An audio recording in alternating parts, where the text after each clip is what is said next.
Mr. Ampoma, good evening. Thank you very much for your time. Good evening, my brother.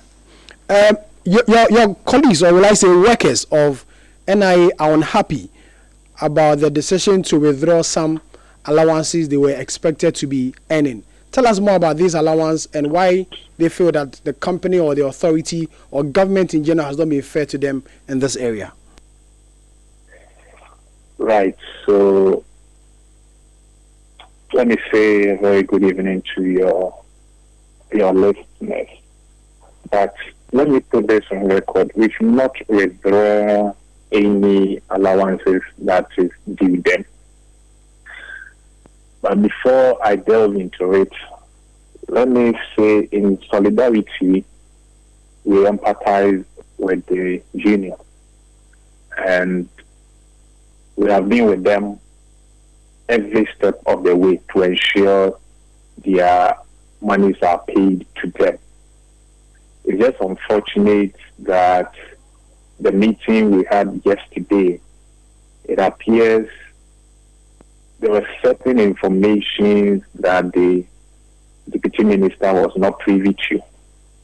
And so certain comments triggered the anger of the union, and this had to happen.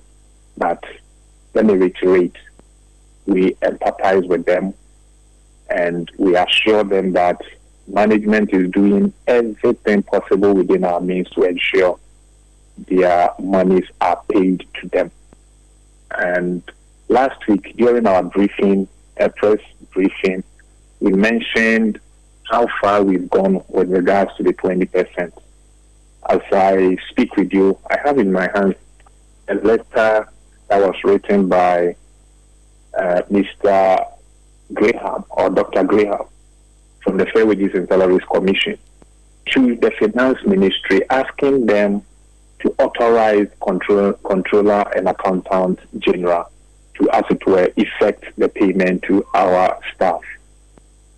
But the ministry tells us that even though it was budgeted for, initially our budget was with the Office of Government Machinery. Now the National Identification Authority is with the Ministry of Interior. So as they were moving our budget onto the ministry's budget, the Finance Ministry tells us we made a mistake and did not lift the allocation we made for the payment of the 20% allowance to our staff from OGM budget. And so they are pleading with us to give them up to the mid-year, that is next month. During the mid-year review, they will move the money to the ministry's budgetary allocation so that we can assess it and pay our staff.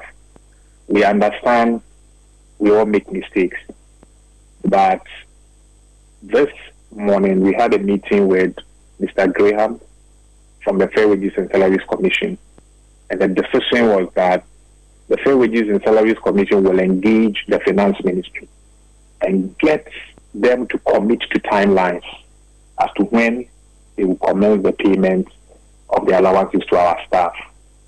We have also spoken to the chairman of the union, and they are more than willing to listen to us once we approach them with timelines, because to the best of our knowledge, yesterday that is actually what they were expecting, that the ministry will commit to timelines so that they can hold us accountable when the time is due and the allowances are not being paid. Because it's one of the demands they are making, that they need a clear timeline. Are you in a position to give them a clear timeline in respect of this? As I said earlier, in solidarity, we stand with them and we agree that there should be a clear timeline from the ministry. So in our meeting this morning, Fair Wages and Salaries Commission agreed with us that they are going to engage the Finance Ministry and report to us by tomorrow. And we are hopeful that by tomorrow they will get us that letter committing the Finance Ministry to those timelines so that the union will know maybe in August or say in July this month, this date, we are going to effect the payment for the staff of the union, the members of the union to get their monies. However, let me make this point. It is in the interest of the Finance Ministry, in the interest of the management of the National Identification Authority, to get this issue resolved as soon as possible, because as our members are striking, the government in general is losing revenue. If you go to the ports to procure any services, you will need the National Identification Authority to go through. If you go to DVLA to procure any services, you will need the National Identification Authority. In fact, there is a contract between the National Identification Authority and our technical partners. And in the GSA, if at the end of the month we are unable to pay the operational expenses of our technical partners, the government will have to look for money to pay for it. As well as our members are striking, the monies we're supposed to generate into the escrow account is not going. So at the end of the day, government will have to look for money to pay for that GSA. If you look at the amount of money we need to pay these allowances monthly, we need just about 1.1 billion to pay, compared to the amount of money we will lose if the strike continues. So we are pleading with the union executives and our staff that management is with them on this, and we will do everything possible within our means to ensure their monies are paid to them. But we plead with them that they should reconsider their decision, as we are all aware of the damage this can cause our dear country. They should reconsider the decision and trust management that honestly we will make moves to ensure some commitments are done to at least signal to them that we are ready to heed to their demands.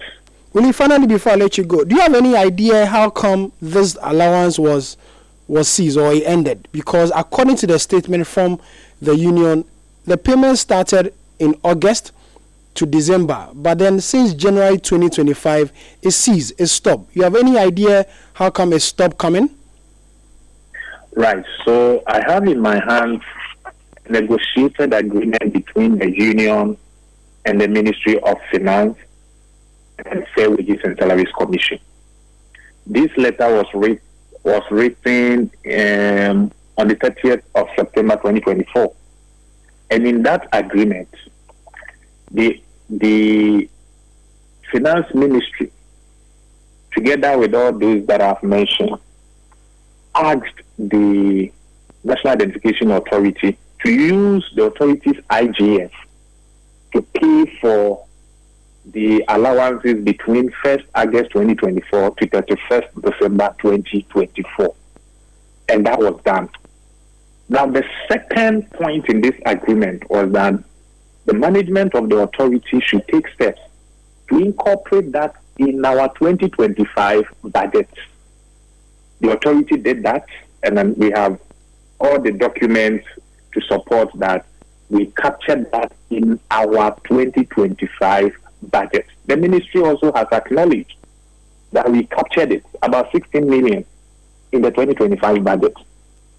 So it's not like the management of the National Identification Authority slept on the job and did not do as was agreed upon last year. That has been done. And you know how these systems operate. When you prepare the budget from the authority or the institution, you first of all have to put it in the system. They call it, the finance people call it Hyperion. Once it is put in the system, and the ministry has no issue whatsoever with the figures you have quoted in there, it then moves to appropriation. And so, to the best of our knowledge, all these processes were followed. No issues were raised on the budget and all that, and it was captured. And I indicated earlier that the ministry tells us they moved that amount, 16 million, to OGM budget. Okay. So they will need some time to move it back to the Ministry of Interior. And I said, we agree. But as the union is saying, management is also supporting that statement, that we can only get a solution to this problem if the ministry will commit to certain timelines, so that we are all clear in our minds that maybe on these dates in July, payment will start, so that the union can also communicate same to their members. Okay. That's all we are asking for. Okay, William, thank you. As we wait for that, we as management know what government will lose in this process. And so we are appealing to the union leaders to talk to their members and return to their various offices as management takes steps to address this issue. Get this issue All resolved. right, William, thank you very much. William Ampoma is the head of corporate affairs at the National Identification Authority. It comes on the back of strike by workers of the NIA demanding, the continuous payments of some operational allowances. Now, the Ghana Chamber of Bulk Oil Distributors have issued a statement, or has